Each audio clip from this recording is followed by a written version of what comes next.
నమస్కారం, welcome to NSN speed news.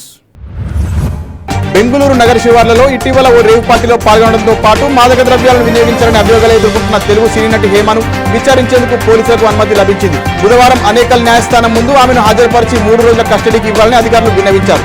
దీంతో న్యాయస్థానం 24 గంటల పాటు ఆమెను విచారిస్తే సరిపోతుందని సూచించింది. మరలా గురువారం సాయంత్రం 5 గంటలకు తిరిగి కోర్టులో హాజరుపరచాలని న్యాయస్థానం తెలిపింది. ఏపీ సెట్ ఫలితాల విడుదలలో జాప్యం కొనసాగుతుంది. వైసీపీ ఓడిపోవడంతో ఉన్నత విద్యామండలి చైర్మన్ పదవికి హేమచంద్రారెడ్డి రాజీనామా చేశారు. ఉన్నత విద్యాశాఖ ఈ రాజీనామాపై అభ్యంతరం చెప్పడంతో ఆయన మెడికల్ లీవ్ పెట్టారు. దీంతో వైస్ చైర్మన్ రామ్మోహన్ రావుకు ఇన్ఛార్జ్ చైర్మన్ బాధ్యతలు అప్పగించారు. తెలంగాణలో ఏపీ సెట్ ఫలితాలు విడుదలైన నేపథ్యంలో ఏపీలోనూ త్వరగా విడుదల చేయాలని విద్యార్థులు కోరుతున్నారు.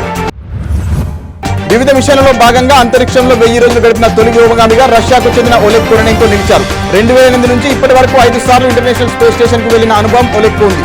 కాగా ప్రస్తుత మిషన్ 2023 సెప్టెంబర్ 15న ప్రారంభం కాగా ఈ ఏడాది సెప్టెంబర్ 23 వరకు కొనసాగనుంది.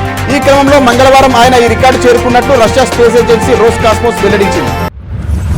భారత స్టార్ ఫుట్బాలర్ సునీల్ ఛేత్రి నేడు తన ఆఖరి అంతర్జాతీయ మ్యాచ్ ఆడనున్నారు. కోల్కతాలో కువైట్తో జరగనున్న ఫీఫా ప్రపంచ కప్ క్వాలిఫైర్లో ఆడి వీడ్కోలు పలకనున్నారు. ఈ మ్యాచ్ గెలిస్తే భారత్ ప్రపంచ కప్ 3వ రౌండ్కు అర్హత సాధించనున్నది. ఈ నేపథ్యంలో ఆఖరి మ్యాచ్ కావడంతో ఛేత్రి ప్రదర్శనపై ఆసక్తి నెలకొంది. దాదాపు 2 దశాబ్దాల పాటు సాగిన ఛేత్రి శకం నేటితో ముగియనుంది. ఈ మ్యాచ్ రాత్రి 7 గంటలకు ప్రారంభమవుతుంది. ఫైరింగ్ తో ఏకాగ్రత పెరుగుతుందని సిద్దిపేట రిజర్వ్ ఇన్స్పెక్టర్ బండి పూర్ణచంద్ర తెలిపారు. ఏకాగ్రత పెంపొందించుకుంటే ఎవరైనా ఉన్నత స్థానాలకు ఎదగొచ్చని చెప్పారు. సంగారెడ్డి జిల్లా 33 బెటాలియన్ ఎన్సీసీకి చెందిన విద్యార్థులకు సిద్దిపేట జిల్లా నంగునూరు మండలం రాజగోపాల్పేట పోలీస్ స్టేషన్ పరిధిలో ఫైరింగ్ శిక్షణ ఇచ్చారు. జిల్లా ఆర్మూర్ సుతారి రాజశేఖర్ గౌడ్ పర్యవేక్షణలో విద్యార్థులు ఫైరింగ్ లో మెలకువలు నేర్చుకున్నారు. ఈ సందర్భంగా పూర్ణచంద్ర మాట్లాడుతూ ఎన్సీసీ విద్యార్థులు సమాజ సేవకు తోడ్పడాలని సూచించారు. ఉన్నత చదువులు చదివి తల్లిదండ్రుల పేరు నిలబెట్టాలన్నారు. శిక్షణలో 600 మంది విద్యార్థులు ట్రైనింగ్ తీసుకున్నట్టు తెలిపారు.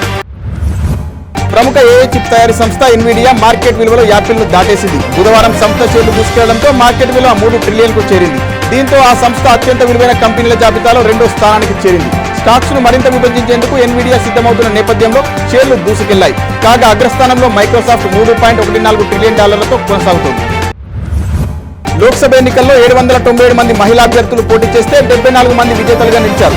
గరిష్టంగా బెంగాల్ నుంచి 11 మంది మహిళా ఎంపీలు ఎన్నికయ్యారు. అయితే 2019 ఎన్నికలతో పోలిస్తే మహిళా ఎంపీల సంఖ్య స్వల్పంగా తగ్గింది. అప్పుడు 78 మంది మహిళలు ఎన్నికయ్యారు. దీంతో 18వ లోక్సభలో మహిళా ఎంపీల ప్రాతినిధ్యం 13.67% ఉంది. భవిష్యత్తులో ఈ సంఖ్య పెరగాల్సిన అవసరం ఉందని రాజకీయ విశ్లేషకులు చెబుతున్నారు. ప్రధాని మోదీ ప్రమాణ స్వీకారానికి మిత్ర దేశాల నేతలను కేంద్రం ఆహ్వానించినట్లు తెలుస్తోంది. ఈ జాబితాలో బంగ్లాదేశ్, శ్రీలంక, భూటాన్, నేపాల్, మారిషస్ దేశాల నేతలు ఉన్నారు. మోదీ ఇప్పటికే నేపాల్ పీఎం ప్రచండ, బంగ్లాదేశ్ ప్రధాని షేక్ హసీనా, శ్రీలంక ప్రెసిడెంట్ విక్రమసింఘేను సంప్రదించారు. నేడు సంబంధిత దేశాల నేతలు అందరికీ అధికారికంగా ఆహ్వానం పంపించొచ్చని సమాచారం. కాగా ఈ వారంలోనే మోదీ ప్రమాణ స్వీకారం ఉండనుంది. నేషనల్ స్టాక్ ఎక్స్చేంజ్ ఒక్క రోజులో అత్యధిక లావాదేవీలు నమోదు చేసి ప్రపంచ రికార్డు సృష్టించింది. నిన్న ఎన్సీఈ 1971 కోట్ల ఆర్డర్లు హ్యాండిల్ చేసిందని, 28.55 కోట్ల లావాదేవీలు నమోదైనట్లు ఎక్స్చేంజ్ సీఈఓ ఆశిష్ చౌహాన్ వెల్లడించారు. కాగా టీడీపీ చీఫ్ చంద్రబాబు, జేడీయూ చీఫ్ నితీష్ కుమార్లు తమ మద్దతు ఎన్డీఏకి అని స్పష్టం చేయడం మార్కెట్లలో ఉత్సాహాన్ని నింపింది. దీంతో నిఫ్టీ నిన్న 735 పాయింట్ల లాభంతో ముగిసింది. జాతీయ పార్టీలకు చెందిన 7193 మంది అభ్యర్థులు 86.17% లోక్సభ ఎన్నికల పరిధిలో నిలిచి డిపాజిట్ కూడా దక్కించుకోలేకపోయారని ఎన్నికల సంఘం వెల్లడించింది. ఈ జాబితాలో బీఎస్పీ అగ్రస్థానంలో ఉంది. ఆ పార్టీ 488 మంది అభ్యర్థులను బరిలోకి దింపగా 97.5% మంది డిపాజిట్ కోల్పోయారు. ఆ తర్వాత స్థానాల్లో CPI, NPP, TMC, Congress, BJP ఉన్నాయి. ఫ్రెంచ్ ఓపెన్ క్వార్టర్స్ లో బెలారస్ కు చెందిన అరియానా సబలెంకాపై గెలుపొందిన రష్యాకు చెందిన మిర్లా ఆండ్రీవా అరుదైన రికార్డు నెలకొల్పింది. 1997 తర్వాత గ్రాండ్ స్లామ్ లో సెమీస్ లోకి ఎంట్రీ ఇచ్చిన అత్యంత పిన్న వయస్కురాలిగా నిలిచింది. 1997 యుఎస్ ఓపెన్ లో స్విస్ క్రీడాకారిణి మార్టినా హింగిస్ 16 ఏళ్ల వయసులో సెమీస్ కు చేరి రికార్డు నెలకొల్పారు. కాగా ఆండ్రీవా సెమీస్ లో ఇటలీకి చెందిన జాస్మిన్ తో తలపడనుంది. భారత సంతతి వ్యోమగామి సునీతా విలియమ్స్ ఆధ్వర్యంలోని బోయింగ్ స్టార్లైనర్ స్పేస్ క్రాఫ్ట్ ప్రయోగం ఎట్టకేలకు సక్సెస్ అయింది. సాంకేతిక కారణాలతో 2 సార్లు ప్రయోగం వాయిదా పడగా బుధవారం స్పేస్ క్రాఫ్ట్ విజయవంతంగా లాంచ్ అయింది. ఈ space craft international space station ను చేరుకోనుంది. కాగా బోయింగ్ స్పేస్ క్రాఫ్ట్ ప్రయోగంలో పాల్గొన్న తొలి మహిళగా సునీత నిలిచారు. వయనాడ్ రాయ్బరేలీలో రాహుల్ ఏ స్థానాన్ని వదులుకుంటారనే దానిపై ఆసక్తి నెలకొంది.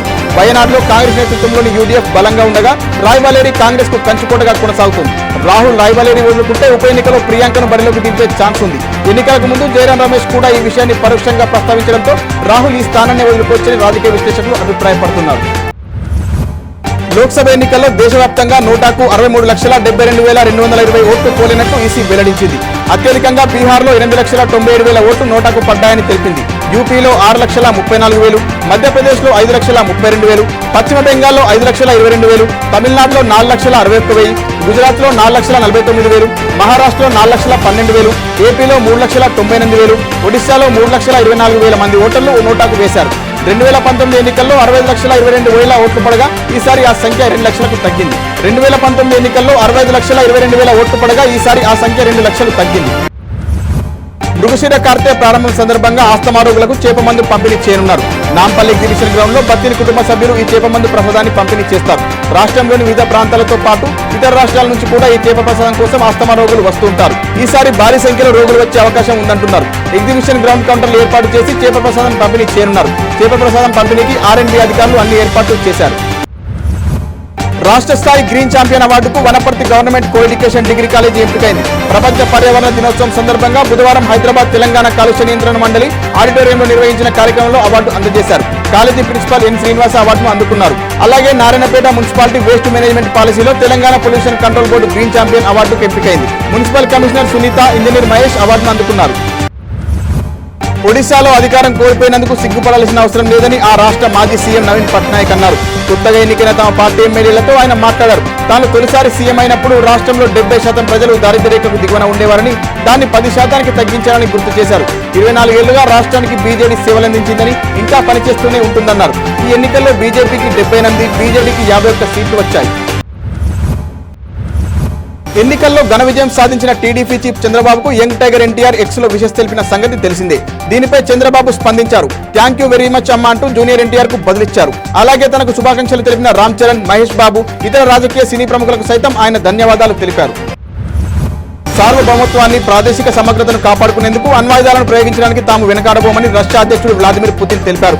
ఉక్రెయిన్తో కొనసాగుతున్న వార్ అణ్యుద్ధాలకు దారితీస్తుందా అన్న ప్రశ్నకు ఆయన ఈ మేరకు సమాధానమిచ్చారు.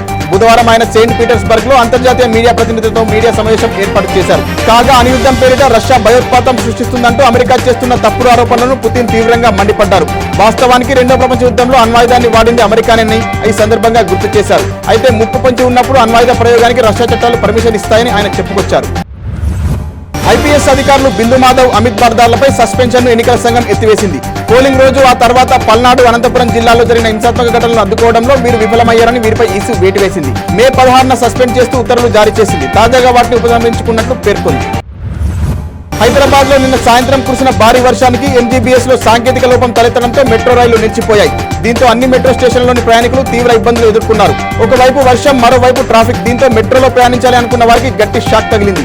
మెట్రో డోర్లు సుమారు 10 నిమిషాల పాటు తెరుచుకోకపోవడంతో ప్రజలు నరకయాతన అనుభవించారు. అయితే ఈ సమస్యను వెంటనే పరిష్కరించినట్లు ఎల్ఎన్టీ మెట్రో రైల్ కార్పొరేషన్ ప్రకటించింది. చిన్నపాటి పొరపాటు వల్లే రైళ్లు నిలిచిపోయాయని వెల్లడించారు. బంగారం, వెండి ధరలు తగ్గుముఖం పడతాయని ఎదురుచూస్తున్న వారికి గుడ్ న్యూస్ వచ్చేసింది. దేశవ్యాప్తంగా నేడు బంగారం ధరలు 10 గ్రాములకు 220 రూపాయలు తగ్గింది. అదేవిధంగా 24 క్యారెట్ల బంగారం 10 గ్రాముల ధర 72,790గా ఉంది. ఇక హైదరాబాద్, విజయవాడలో 22 క్యారెట్ల గోల్డ్ రేటు 66,590గా ఉండగా 24 క్యారెట్ల పుత్తడి ధర 72,640కి చేరింది. మరోవైపు కేజీ వెండి ధర 96,100, ముంబైలో కిలో వెండి ధర 91,600, చెన్నైలో కిలో వెండి ధర 96,100గా ఉంది. ప్రపంచంలో బర్డ్ ఫ్లూ తొలి మరణం మెక్సికోలో నమోదైనట్టు ప్రపంచ ఆరోగ్య సంస్థ ధృవీకరించింది. 59 ఏళ్ల వ్యక్తి ఏప్రిల్లో తీవ్రమైన జ్వరం, శ్వాస ఆడకపోవడం, అతిసారం, వికారం తదితర జబ్బులతో బాధపడుతూ మెక్సికోలోని ఓ ఆసుపత్రిలో చేరాడు. చికిత్స పొందుతుండగా పరిస్థితి విషమించడంతో ఏప్రిల్ 24న మరణించాడు. అతనికి మూత్రపిండాల వ్యాధి, మధుమేహం కూడా ఉందని వైద్యులు తెలిపారు. మెక్సికోలోని పౌల్ట్రీలో H5N2 నివేదించబడినప్పటికీ బాధితుడికి ఎలా సోకుతుందో స్పష్టంగా తెలియదని ప్రపంచ ఆరోగ్య సంస్థ తెలిపింది. భారత్లో ఉండే అనువైన వాతావరణం దృష్ట్యా ఏటా వచ్చే విదేశీ వలస పక్షుల ద్వారా బర్డ్ ఫ్లూ వ్యాపిస్తుందని నిపుణులు అంచనా వేశారు. వైసీపీ నేత మాచర్ల మాజీ ఎమ్మెల్యే పిన్నెల్లి రామకృష్ణారెడ్డి అరెస్టుకు రంగం సిద్ధమైనట్టు తెలుస్తోంది. ఈవీఎం ధ్వంసం సహా 3 అత్యాయత్నం కేసులు ఆయనపై నమోదయ్యాయి. వీటిపై పిన్నెల్లి హైకోర్టును ఆశ్రయించగా ఈ నెల 6 వరకు ఆయనను అరెస్టు చేయొద్దని ధర్మాసనం ఆదేశించింది. ఇవాల్టితో ఆ గడువు ముగియనుంది. దీంతో నరసరావుపేటలో పిన్నెల్లి నివాసం ఉంటున్న అనిల్ కుమార్ యాదవ్ ఇంటి వద్ద పోలీసులు భారీగా మోహరించారు. టీడీపీ సీనియర్ నేతలతో నేడు చంద్రబాబు కీలక సమావేశం నిర్వహించనున్నారు. కేంద్ర మంత్రివర్గంలో చేరడంపై బీజేపీ ప్రతిపాదనలు, రాష్ట్ర మంత్రివర్గ కూర్పు తదితర అంశాలపై చర్చించనున్నారు. అటు ఇదే అంశాలపై జనసేన అధినేత పవన్ కళ్యాణ్ పార్టీ నేతలు, ఎమ్మెల్యేలతో భేటీ కానున్నారు. మంగళగిరిలోని పార్టీ కేంద్ర కార్యాలయంలో చర్చించి వారి అభిప్రాయాలను పవన్ తీసుకోనున్నారు. యంగ్ టైగర్ ఎన్టీఆర్ బాలీవుడ్ దర్శకుడు అయాన్ ముఖర్జీ దర్శకత్వంలో వార్ 2 చేస్తున్నారు. ఈ సినిమాపై అటు బాలీవుడ్ లోను ఇటు టాలీవుడ్ లోను భారీ అంచనాలు ఉన్నాయి. ఇదిలా ఉండగా డైరెక్టర్ ప్రశాంత్ నీల్ డైరెక్షన్ లో ఎన్టీఆర్ ఓ సినిమా చేస్తున్నాడు. ఈ సినిమాలో కథానాయికగా రష్మిక మందనను ఎంపిక చేశారు. ఈ సినిమాలో తాను గ్లామర్ పాత్రలు నటించాలని ముఖం మీదే చెప్పిందని సమాచారం. ఈ సినిమా కోసం రష్మికను అడగగా ఏకంగా 2 కోట్లు తీసుకుంటుంది. నిర్మాతలు కూడా ఆమె అడిగినంత ఇవ్వడానికి రెడీ అయ్యారు. ఏపీ ఎన్నికల్లో టీడీపీ, జనసేన, బీజేపీ కూటమి చారిత్రాత్మక విజయం నమోదు చేయడంతో కూటమి శ్రేణులు విజయోత్సవంలో మునిగి తేలుతున్నారు. ఈ క్రమంలో సీఎంగా చంద్రబాబు ప్రమాణ స్వీకారానికి సిద్ధమవుతున్నారు. మొదట జూన్ 9న చంద్రబాబు ప్రమాణ స్వీకారం ఉంటుందని ప్రకటించింది టీడీపీ. తాజాగా ఈ నెల 12న ప్రమాణ స్వీకారం చేయాలని డిసైడ్ అయ్యారు చంద్రబాబు. 9న ప్రధానిగా నరేంద్ర మోడీ ప్రమాణ స్వీకారం చేయనుండడమే ఇందుకు కారణమని తెలుస్తోంది. ఓటమితో రాష్ట్ర అదనపు అడ్వకేట్ జనరల్ పొన్నవోలు సుధాకర్ రెడ్డి తన రాజీనామా లేఖను సీఎస్ జవహర్ రెడ్డికి అందించారు. ఆయనతో పాటు రాష్ట్ర పబ్లిక్ ప్రాసిక్యూటర్ ఎర్రవెంటి నాగిరెడ్డి, అదనపు పీసీ దుష్యంత్ రెడ్డి రాజీనామాలు సమర్పించారు. ప్రస్తుతం వెకేషన్ కోర్టు నడుస్తుండటంతో ఏజీపీలు, ఏపీపీలు కొద్ది రోజుల తర్వాత రాజీనామా చేసే ఛాన్స్ ఉంది. వివేక హత్య కేసు వెనుక ఓ జంట పాత్ర ఉందంటూ బీజేపీ నేత జమ్మలమడుగు ఎమ్మెల్యే ఆదినారాయణ రెడ్డి సంచలన వ్యాఖ్యలు చేశారు. ఇప్పటికే ఈ కేసును 90% సీబీఐ ఛేదించిందని, మిగిలిన 10% పూర్తి చేయించి అసలంతకుల్ని జైలుకు పంపిస్తామన్నారు. ఇంతవరకు రాష్ట్రంలో భారతీరెడ్డి రాజ్యాంగం నడిచిందని ఆరోపించారు. అసెంబ్లీ ప్రారంభం కాగానే కోడికత్తి, వివేక హత్య కేసులపై జగన్ను నిలదీస్తామని చెప్పారు. మరిన్ని వార్తలతో మళ్ళీ కలుద్దాం. నమస్కారం.